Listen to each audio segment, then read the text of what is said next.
জীবনের কোনো ক্ষেত্রে হতাশ হওয়ার কোনো সুযোগ নাই।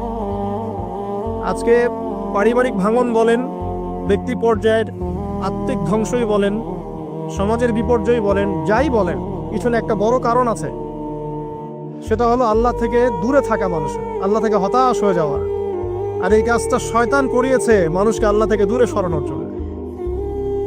কিন্তু আল্লাহ রাব্বুল আলামিনের কাছে কেউ যদি যেতে চায়, মন থেকে যদি আল্লাহকে একটা বারও ডাকে, আল্লাহ তবে এক ডাকের মাধ্যমেও তার গুনাহ মাফ করতে পারে।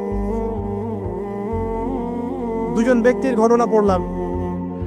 একজন ব্যক্তি প্রচন্ড রকম আবেদ, প্রচুর ইবাদত করে।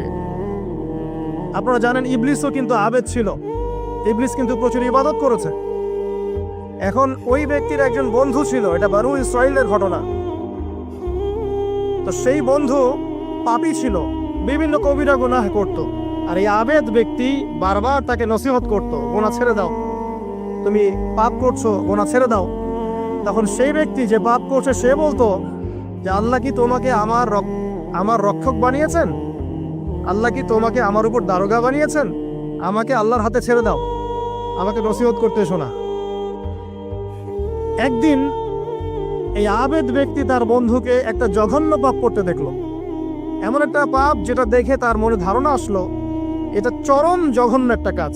তখন সে মুখ ফসকে বলে ফেলল যে আল্লাহ তোকে আর মাফ করবে না, আল্লাহ তোকে জান্নাত দিবে না। আল্লাহ রাব্বুল আলামিন মালাকুল মউতকে এই দুজনের কাছে পাঠালেন, দুজনের রূহকে কবজ করা হলো।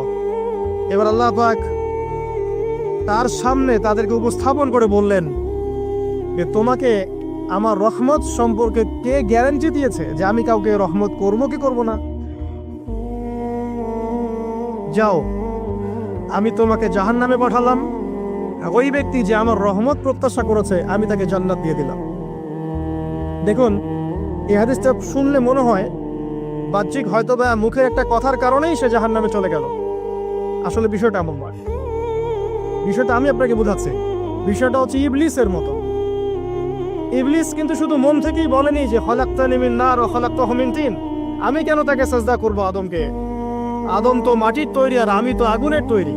এটা ইবলিসের শুধু মৌখিক স্টেটমেন্ট ছিল না, কারণ কি ছিল? আবা ওয়াস্তাকবার, সে উদ্ধত হয়েছিল, অহংকার প্রদর্শন করেছিল। ভিতর থেকে ইন্টারনালি সে অহংকারী ছিল, সে আন্ডারএস্টিমেট করে কথাটা বলেছে, শুধু মৌখিকভাবে বলে নাই। কিন্তু ঠিক এই ব্যক্তির ঘটনা এমনই, সে মন থেকে অহংকারী হয়ে উঠেছিল, যদিও বা সে আবেদ ছিল। এখানে আমরা যারা প্র্যাকটিসিং মুসলিম হওয়ার চেষ্টা করছি, আমাদের জন্য এখানে নিদর্শন আছে।